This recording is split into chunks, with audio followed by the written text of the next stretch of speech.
of joy this week.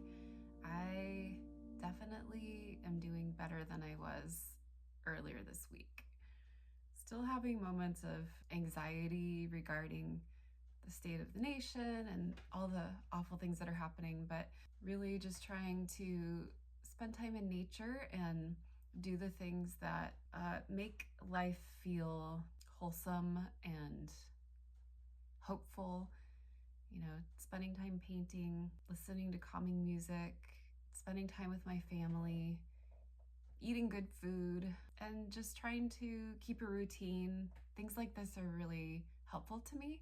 It doesn't make everything better. It doesn't make the bad stuff that's happening in the world go away, but at least it helps to be able to live life on a daily basis despite it all.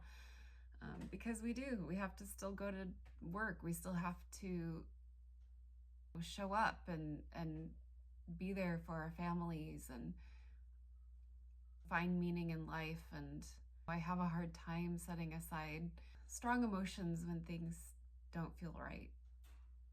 But definitely better at it than I was when I was younger. And it's just going to be my lifelong thing that I'm always trying to learn and get better at.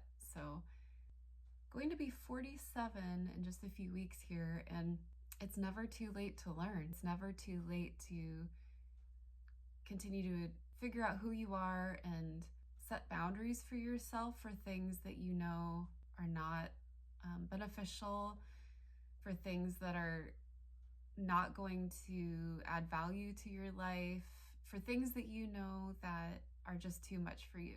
I was just talking with my husband last night about how I tend to like clam up when talking to people that I don't even know are listening, but I tend to clam up if there's more than like a few people that I'm talking to. I do not like talking to crowds. And there's a certain part of our society that says, oh, do things that are hard for you and you'll get better at it.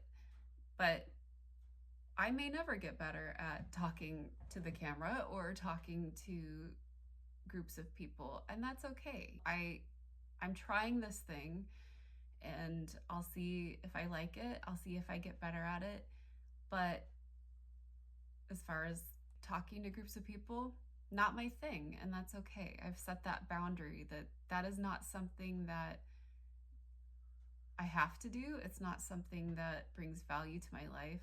For people who are highly sensitive, who tend to internalize other people's suffering to the point where it affects us physically, I have to set a boundary of not constantly listening to the news. I allow myself to see a headline or two every couple days, so I can keep updated, but I have to limit myself with what videos I see of what's going on, because it sticks with me for the rest of my life. That stuff comes back to me and haunts me. And on the one hand, it's a very wonderful thing to care that much, but on the other hand, I also have to be able to function. So yeah, I mean, it's different for everybody. I'm figuring out what works for me. I'm figuring out how much I can handle, and I have to try and find ways to make a positive difference in this world and stand up for change in a way that is still protecting my mental health and protecting my ability to function in this world. Anyway, if anybody else is feeling this way, maybe drop some comments about how you're finding ways to cope with stuff that is hard, that stuff that is, kind of horrific. There's just a lot.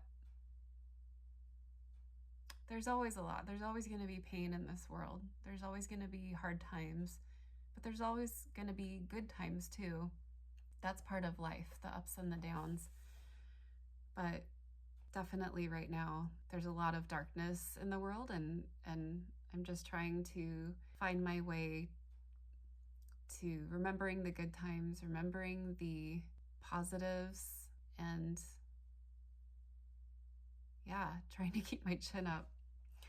So I hope you guys have a good week. I hope you have pockets of joy. I hope you find things that help you when things feel dark. And thank you so much for stopping by. Goodbye.